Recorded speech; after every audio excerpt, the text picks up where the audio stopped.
Most people don't go back into a haram relationship because they want to. They go back because they can't survive the first 72 hours. You leave the relationship and you feel strong for a few hours, but then comes the crash. You start panicking, you start having an anxiety attack. You go back to your phone, you stalk their profiles, and just like that, you're back again. Back to where you started. You see, the hardest part is not leaving a haram relationship. It's surviving after leaving and moving on. And those first 3 days after you leave are the real test. Right now, if you've just left a haram relationship or you're about to, that feeling that you're feeling in your chest, that's not just missing them. You're not just missing them, you're going through withdrawal symptoms. You're having that emotional withdrawal, you're having that dopamine crash, and you see the attachment breaking in front of you. That's why your chest feels so heavy. That's why you're having a panic attack. That's why you're having the urge to go and check your phone again and again to see if they message you. This is your brain detoxing. And you're not weak, you're in a fight and you don't know what's happening to you, and so you don't know how to respond to these emotions and those feelings, and that's why you end up going back again and again. The next 72 hours decide whether you really break this attachment or you're just running in circles. This video is going to be a guide on how to survive the first 72 hours after leaving a haram relationship. Let's start. Hour 0, the moment right after you hit send and send that goodbye text. You are feeling an adrenaline rush right now. You're feeling that, yeah, I just ended the haram relationship. I ended what was holding me back from pleasing Allah subhanahu wa ta'ala. And you have that feeling of relief inside you. And then comes the crash, the dopamine crash. Look, I'm going to tell you to do 2 things consistently throughout this guide. Why? Because those 2 things serve as a fortress for you. The first thing is dhikr of Allah subhanahu wa ta'ala, His remembrance. That serves as a fortress for your soul. The second thing is journaling. Journaling serves as a fortress for your mind because it allows you to clear your thoughts. And so here's exactly what you do in the very first hour after you block her. Make wudu and pray 2 rak'ah of nawafil, of shukr to Allah subhanahu wa ta'ala.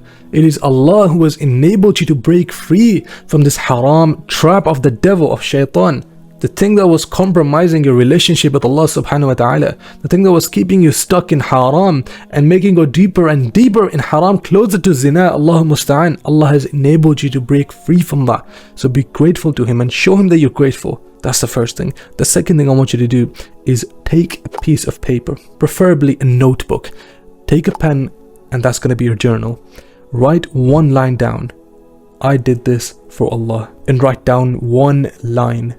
Oh Allah, I've done this for you, so heal me now that I'm broken. Because look, you didn't just do this because you wanted to.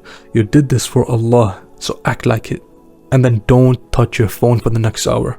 Hour 1 to 6. This is where the first wave of panic hits, the restlessness hits. You start overthinking. Wait, she must have replied by now.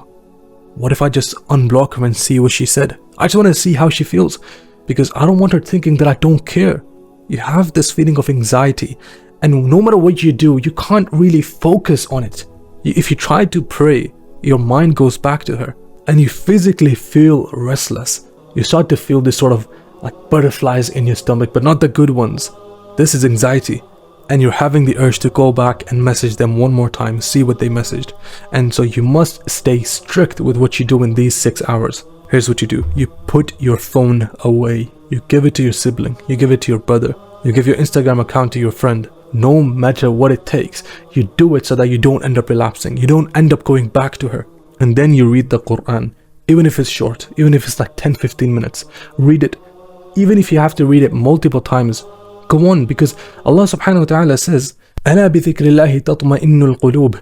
Verily, in the remembrance of Allah do hearts find rest. And third, on the journal, I want you to write down 3 reasons how this relationship was holding you back, how this was hurting you, or how this was destroying your connection with Allah subhanahu wa ta'ala. 3 reasons why you had to leave, because that shows your mind that this was a conscious decision. This was not just a desire or a whim to just leave the relationship. Surely not, right?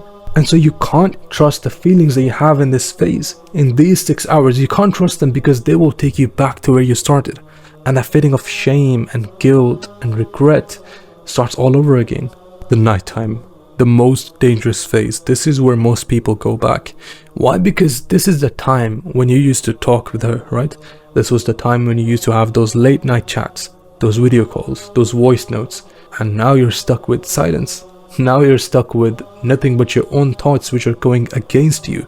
And that mobile phone seems rather attractive and you want to send it that message. You're thinking, is this all just one big mistake? Am I just acting on emotions?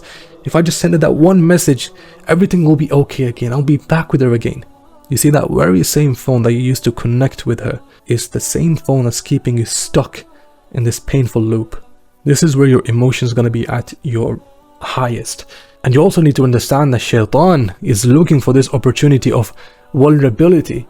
You're vulnerable at this time, and so he wants to pounce on you and attack you and make you go back. And so here's exactly what you do. You pray 2 rak'ah of nafil. You pray Isha, and then you do 2 sunnah, and then you pray nawafil, and then you pray witr, and then you go to bed. And what's very important is that you throw your phone into the next room. Give it to your brother. Don't have your phone near you. Don't listen to music. That's the worst thing you can do. Don't watch sad or romantic reels. Don't go back and stalk their profiles. Ideally, have a friend of yours that can go through your Instagram and like all the good stuff, like all the Quranic reels, like all the gym and the motivational reels, and go to your saved and remove all those saved reels about romance and about, being sad and losing the one you love or being with them for the rest of your life. Get rid of that. Make your Instagram account clean again so that you minimize thinking about them. You minimize the opportunities you get to think about them, and sleep early so that you wake up for Fajr the next day. Day 2. Day 2 feels worse than day 1 because now the adrenaline has gone. It's just like when you get injured. You're in the heat of the moment, you don't really feel the pain. But when the adrenaline settles down, that's when you start to feel the consequences, the pain. Reality hits. She is not with me anymore. I'll never have her anymore. But that's okay, you know why? Because these feelings are withdrawal symptoms. This is not regret. You thinking that you made a mistake, this is not regret. There's nothing to regret here. Be grateful to Allah that He allowed you to get out of the darkness of ignorance. And so before the day even starts, fill it with intention. Fill it with the Quran, the dhikr of Allah. Quran after Fajr, even if it's 10 minutes. Then go to the gym, go outside. Reconnect with a friend, give him a call that you haven't talked to in a long time. Trust me, you go out with your friends, have a good day outside with them, and you'll start to realize, I'll be okay. It's not that deep. I've lost someone, but this loss was good for me. It's a blessing in disguise. I'll be okay, man. I'm hanging out with my friends, I'm living, I'm breathing, I'm eating, I have a roof over my head. I'll be good, inshallah. I'm having a good time with my friends, to be honest. Do that. Have a social life. Because if you don't feel this void in your heart, your mind will go back to her to fill it. Day 3. First freedom. If you've made it to day 3, Allahumma barak. Because many people, this is the longest they've gone without talking to them, without the attention and the validation and the love and comfort from them. You've made it this far. This alone stands as a testimony to the fact that you can live and move on without her, and you will, bi-idhnillah.